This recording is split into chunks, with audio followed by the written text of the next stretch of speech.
बद्रीनाथ सेवा समिति के पूर्व प्रधान शेर सिंह ने यात्रा पर्ची को ऑनलाइन करने के फैसले को गलत बताया है।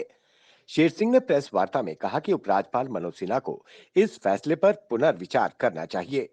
अगर श्राइन बोर्ड यात्रा पर्ची को ऑनलाइन करता है तो इसका कड़ा विरोध किया जाएगा।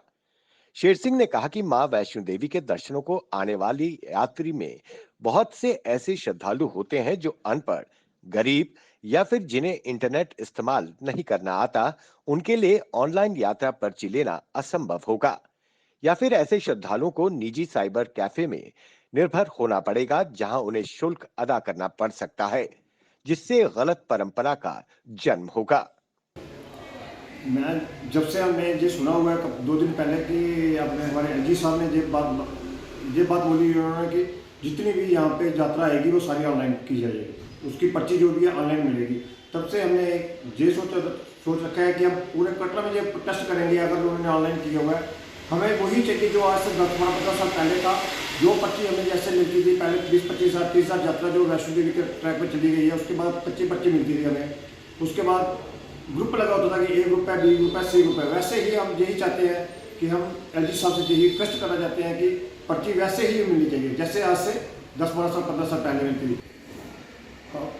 हम यही चाहते हैं कि जैसे पहले मैं आपसे यही बोल रहा हूँ कि जैसे पहले पर्ची मिलती थी। आज का जो दौर चल रहा है, आज जो पर्ची लेने जाते हैं कि 10 आदमी करके 10 ही जाएंगे, उसमें कि 80 साल का बुजुर्ग हो या विकलांग हो, कोई भी हो। हम एलजी साहब से यही रिक्वेस्ट करना चाहते हैं कि एक बंदा जाए, 10 आदमी की ग्रुप की पर्ची जो लेके आता है।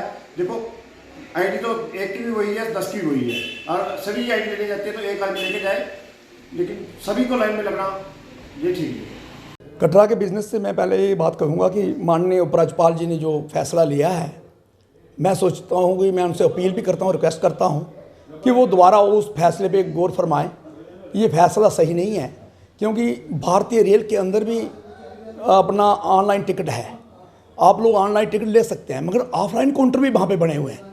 तो उसी पैटर्न पे मैं माननीय उपराज्यपाल से ये भी निवेदन करता हूँ कि हमारी जनता जो जब वैष्णो देवी श्राइन में आती हैं वो 70 से 80% लोग अनपढ़ होते हैं और वहाँ पे उनको धक्के खाने पड़ेंगे आके, या फिर वो आएंगे नहीं घर से, तो उससे यात्रा बड़ी इफेक्टेड होगी। इसलिए इस जो अपना पंजीकरण का यात्रा जो पर्ची का जो अपना ईमेल का सिस्टम, अपना ऑनलाइन सिस्टम है, इसे तुरंत वापस लेना चाहिए। और मैं चाहता हूँ कि जो पुराना सिस्टम था, जैसे अपना आप लोग एक कैटेगरीज बाई मतलब ये आप यात्रा कितनी है, भवन पे कितनी गई है यात्रा, तो उस तरीके से आप लोग इसे करिएगा। जैसे ग्रुप में यहाँ पे यात्रा भेजते थे, अगर ग्रुप वहाँ पे पूरे हो गए उसके बाद वेटिंग स्लिप देते थे, उस तरीके से चलाइए यात्रा को जो पुराना सिस्टम था। और मैं ये अपील और करना चाहता हूँ अपना माननीय उपराज्यपाल महोदय से कि जिस तरीके से आपने इनको जो भी जो अपना यात्रा पर्ची काउंटर के जो एम्प्लॉइज़ हैं, ये किसी कंपनी को दे दिया है,